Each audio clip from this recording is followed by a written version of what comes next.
Uh-oh, the Joes might have a bat in their belfry. Here's your look at the new Super 7 G.I. Joe Ultimates Cobra Bat Battle Android Trooper.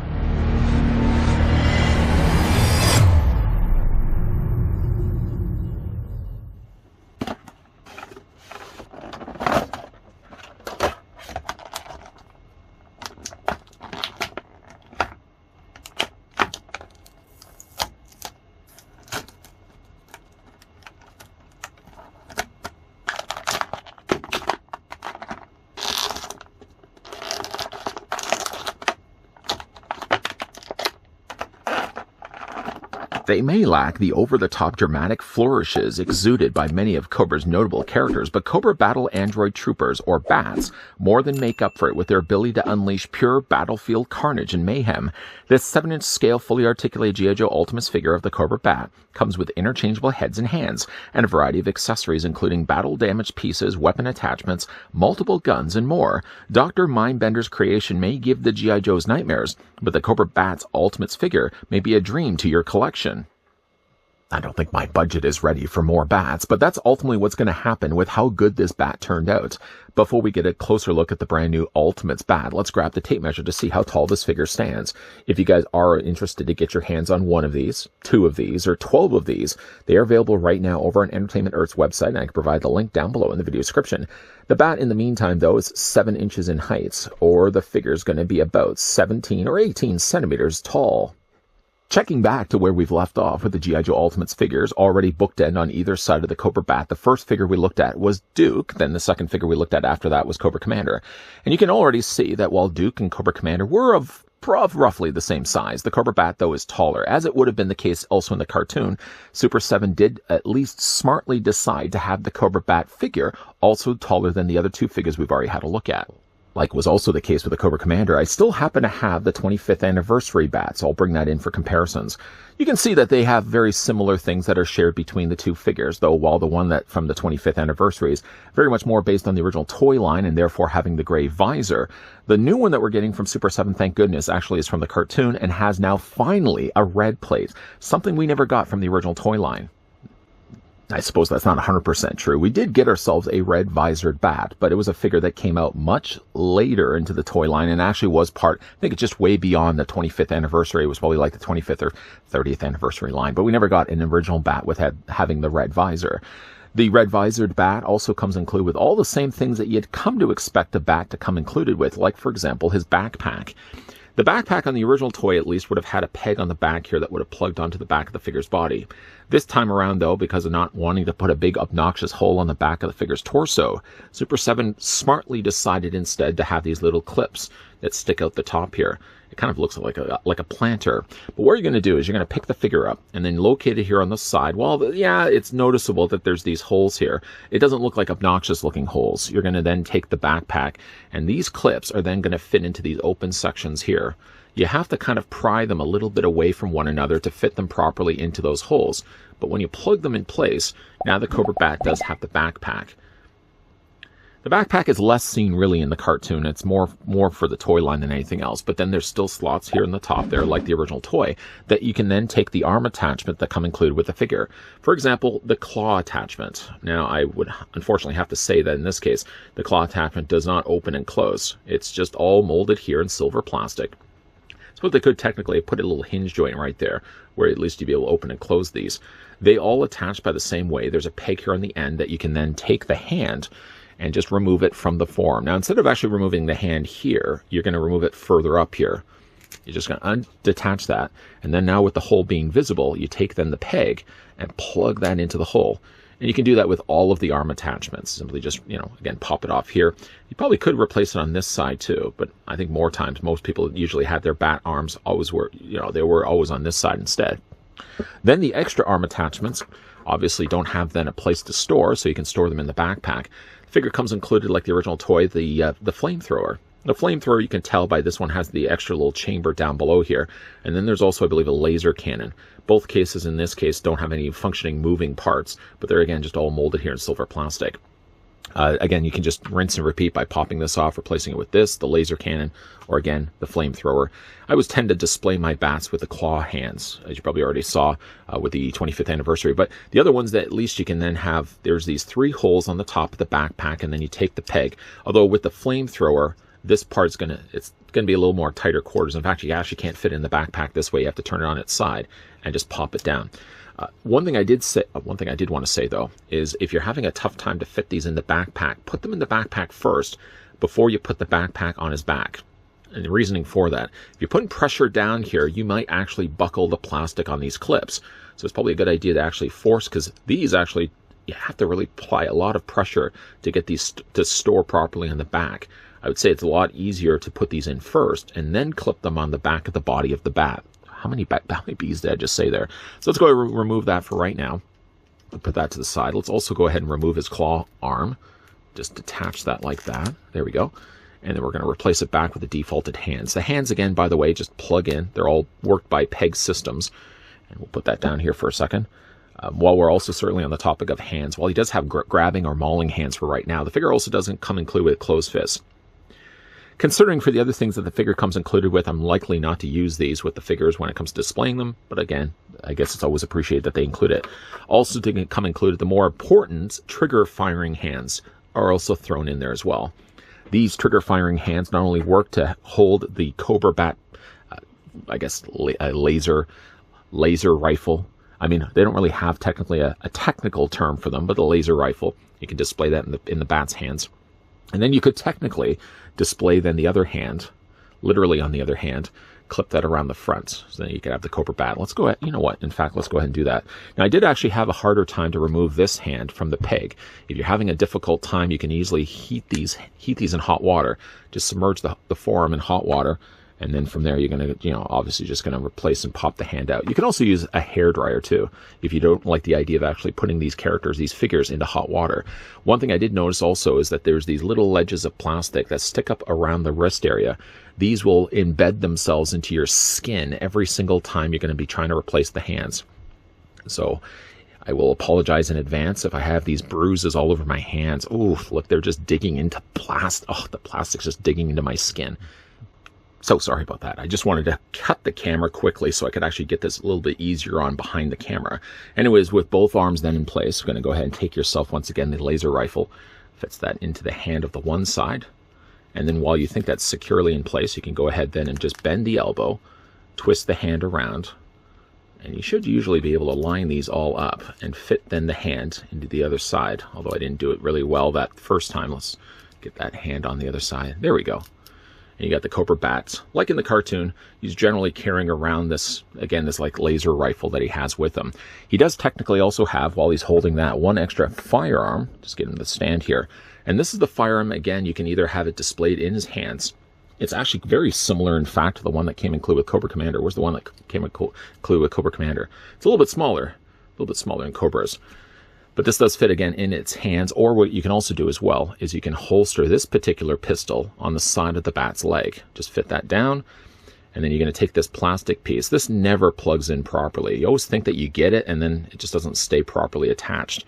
Anyways, that holsters then onto the side. And then the bat, I would likely display, I think, the bat, even though he, again, he does have, again, the more toy-specific backpack. More of the times than not, usually when you saw the bats in the cartoons, they didn't actually have a backpack. They were actually just displayed as you see right now. So I would likely more display these guys, look more like the cartoon, less like the toy. One other thing that's really neat about the bat is that it comes included with all these damaged effects, these damaged parts. While not one that you'd be able to attach onto the actual bat, it does actually have a removable arm that does have all these cool wires. I think that's fun, the fact that they would have included that. He does also come included with a couple of head attachments.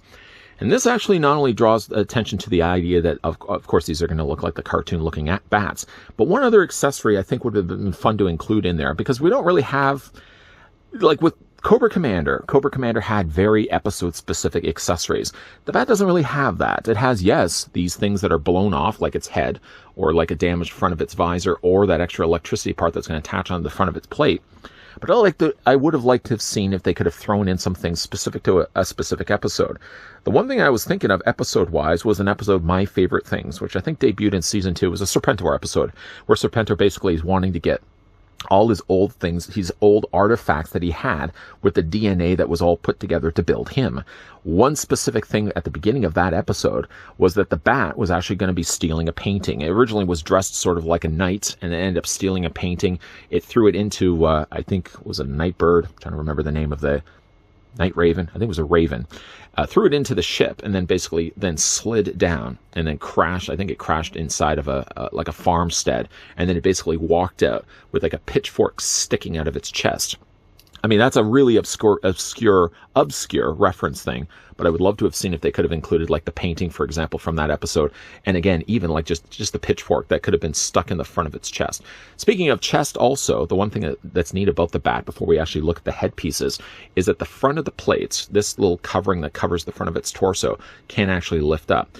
I thought initially you'd had to detach this. Now, there looks to be a peg where this part of the bandolier that has the grenades looks like it attaches to its body. But while pulling this, it looks like there's a little bit of a restriction. And whenever I get something that's going to be restricting like this, it tells me that it's probably not a good idea to try to remove it, because I likely would break the peg. Actually, what you can do instead is just draw the curtains away. And then there's this little clip right here. Get your finger in there. And then you can usually pull this out. Now, I've had easier times off camera doing this. We just pop this off. There we go. And you can remove the glass. It's not glass, but you remove the plastic plate. And you'll notice there's a hole right there. Well, one of the electricity pieces that he comes included with is sort of this, well, it's a really bright, vibrant blue. It's not translucent blue necessarily, but that plugs just in the front of the chest. Now, careful while doing this. You don't really have to put a lot of pressure in it at all, and you got yourself a damaged looking bat, but you can do it one step further, as it does come also included with two variations of its head.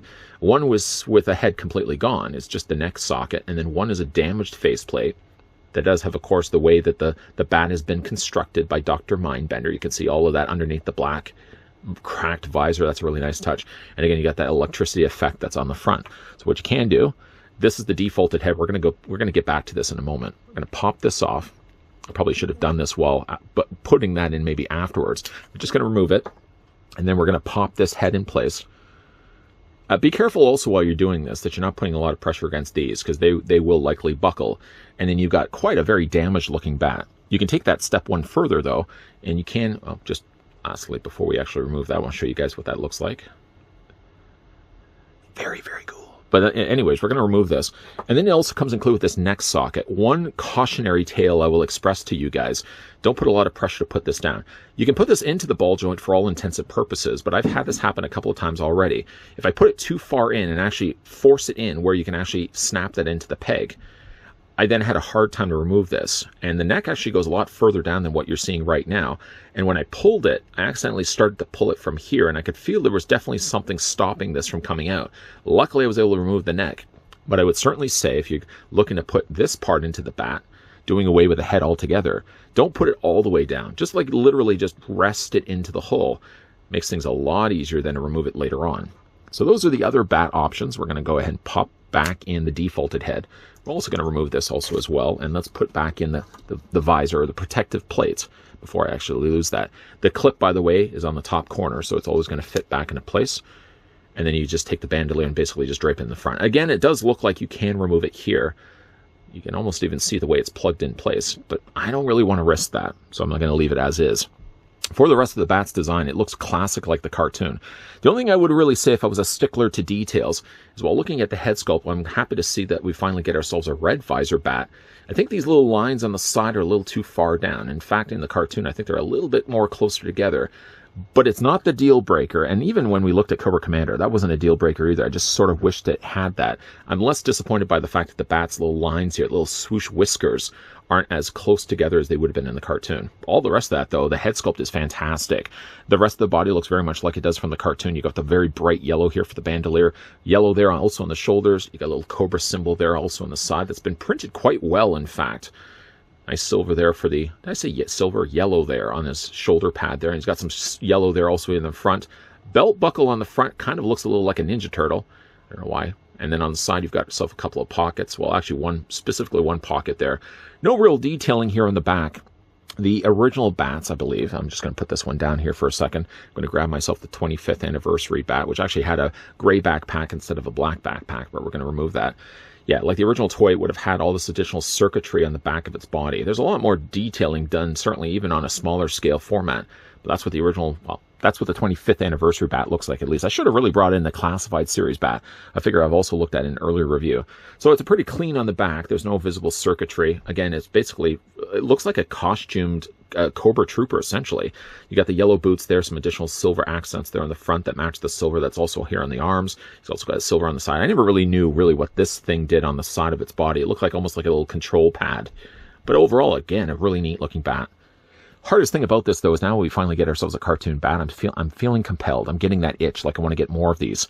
But I know at the price point of what these things sell for, I mean, we're looking like $54, $56. That's US. So for me in Canada, it's probably going to be translating to a figure that's probably going to be mid into the 70s, almost late 70s, before it's said and done, just to get like one figure. So I'm probably going to keep with one right now. And maybe if they eventually mark these guys down, I might actually get more than one of them. For the articulation here on the bat, the head is going to rotate all the way around. And not only does it actually have a head point, like a head ball joint here that allows the neck to, allows the head to rotate, but also the bat neck seems to be able to move just a little bit also as well. Shoulders do come out, again, a lot easier and a lot better than Duke. Although with this one, with the patch there being on the side, this one you can actually pull off 90 degrees. This one, maybe a little less than 90 degrees. I can feel while I'm doing this that I'm rubbing the plastic. And I don't know if you can actually see it right there as well. Just from the times that I've already done this, the plastic or the paint has flaked off of the patch. So again, cautionary tale, I wouldn't bring the shoulders. This one's fine. Don't worry about this one. I would worry about this one, though. Don't bring the arms past this point, because all the times you're going to be doing this, every single time you're going to be doing this, I feel like you're going to start scraping the paint right at the very top here. So stop right there. Don't go any further than that. Arms, though, rotate back and forth. And again, you've got the bicep swivel. That's actually on both cases as well. Single hinge only on the elbow. The arms rotate back and forth. There's arm articulation right here, about midway up the forearm, just by the way that this actually detaches. It's also hinged back and forth on the individual hands. I should say on the individual hands, there's articulation there. Upper torso appears once again to be on a ball joint. The legs do split out. This one, of course, obviously does have the holster on the side, so you just be careful of that. Moves forward still easily. Moves back, and even though it does have a robotic behind, it does abruptly, once again, stop the leg from going any further past that point. There is a swivel at the top of the thigh. Single hinge only on the knee. There's articulation here in the boots, and you can also move these up and down. Now, similar to the patch, scraping the paint seems to be an issue here when it comes to moving the ankle back and forth. That's really close on the bat's foot. But it's actually here just to show you that moving the ankle back and forth, I've now started to whittle away the plastic paint that was there. Now, it does look like there's a darker coloring, but I can only hope that's darker yellow plastic that they've used for the joint, not like a dark black plastic. Because again, like the more you're moving that back and forth, maybe that will continue to darken more than what it's got right now. And then the figure does have an ankle pivot. Once again, the bats do have pegals on the undersides of the feet, like the Duke we looked at before, like the Cobra Commander we looked at before. But like before with the other two figures, a nice looking bat. Let's once again bring back in the 25th anniversary bat for comparisons. And let's also bring back in Cobra Commander. And let's bring in Duke. So far, we're now, 3 figures down of the 4-figure wave of the first wave of the Super 7 Ultimates figures of G.I. Joe. And so far, I'm loving this line so far. Like, this, for me, is like the deepest cut when it comes to collecting any of the stuff from Super 7. Now, again, that's Turtles. Like, we've looked at some of the Ninja Turtles, not as much here on this channel. That's Ren and Stimpy. That's Silverhawks. That's Thundercats. G.I. Joe really is the sweet spot for me when it comes to collecting. Now, we already have announcements, I think, of Wave 2 that's going to have, like, Flint. I think we're getting a Lady J also in there as well. Good time to be a Joe fan. This is kind of way more designed the way that I would have wanted a taller scale G.I. Joe line to be. As much as I am liking the stuff that we got from Hasbro, I mean, with the Classified Series stuff, the Classified Series figures have been really good, but it seems really like Hasbro has gone a very direct path change, a course correction. At one point, they were trying to modernize the look of the G.I. Joe Classified Series figures. I feel like now They're kind of reverting back to giving us more cartoon looks. Meanwhile, though, Super7 not only is giving us cartoon looks, but it looks like the characters right out of the screen of the cartoon episodes. I like the look of the Cobra Bat. I'm so tempted to get another one of these, but I'm going to hold back. I'm going to be good. I'm going to wait until finally the bats get marked down in price, and maybe then see if I can get another 2 or. I'm going to go with 2. I'm going to stick with maybe 3 bats. I'm happy with now 1 bat, and just a great job from the folks over at Super7 here. While I may have made mention in this review that the bat never really had the backpack on its body in the cartoon, that's not 100% true. In fact, even in Arise Serpent or Arise Episode 1, when the bats are first deployed at the Joe base out the back of buses, even then they were wearing their backpacks. But they seemed to be selective when it came to those bats always having them. Some episodes they had the bats with those, and other episodes they just left them off. I think in a case like this, I'm going to probably display the bat for right now with the backpack left off, and then I'm sure I'm probably going to be changing my mind, because it does seem admittingly a little out of place not to have the bat with the backpack, not having the arm attachments in there. I think for right now, I'm going to display it without it, with, I'm sure, the short-term plan to have this displayed like this, but a long-term plan probably to go back to the backpack, because it does seem admittingly a little out of place not to have it with the bat, as all the other bats that I've ever had displayed, whether it be the original bat from the 80s, whether it be the 25th anniversary, whether it even be the classified series bat, they always tend to have the backpack. I'm probably going to be ultimately putting it back on the figure's body. But unlike those other earlier looked at bats, and even the earlier ones from my collection, all normally have had the backpack attached by a peg. You don't have to worry about that as much here, which means that when you do have the backpack left off, like I've got it right now, you don't have to worry about a big obnoxious hole on the back of the bat's torso. Rather instead, smartly, Super7 decided to attach it by actually taking those little clips and attaching it to the shoulders. That way you're not going to see a hole on the back of the bat's body, and like the Duke that we looked at already, it looks more practical. Obviously a bat's not going to have a big hole on the back of his body. He may have holes there, but those holes are from the laser shots of the Joes, not from a backpack. How many times have I already said backpack? When it comes to certainly displaying the bat for your collection, let me know down below in the comments section. Do you choose to display the bat with or without the already now mentioned 1,000 times backpack? Let me know down below in the comments section. Also as well, if you guys are interested to pick up the bat for yourself, he is available. It is available. I don't know why I kept calling him a he, but it's available along with Duke and the Cobra Commander and the Snake Eyes that we're about to have a look at in the next upcoming review. They are all available as of right now over on Entertainment Earth's website. If you guys are interested and you haven't had any luck to find these ones in the wild or any of the local stores, maybe because they're available sometimes at specialty and comic book stores, I haven't had any luck whatsoever to find these guys locally. But if you haven't had any luck whatsoever, you can click the link down below. That will then take you on over to Entertainment Earth's website, and you guys can pick up the bat for yourself, or pick up 2, or pick up 7. Leave some of them at least for the rest of the collectors who haven't yet picked up one.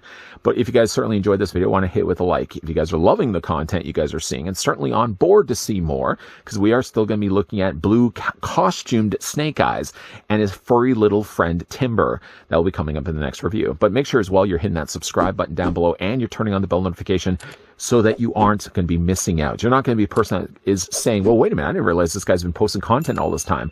Welcome back. It's good to have you. Lots of videos coming your way as already mentioned. We are going to be looking at Snake Eyes and Timber, but there's going to be other reviews also coming your way. Always new content coming your way. So as always, guys, thanks for watching. See you guys next time.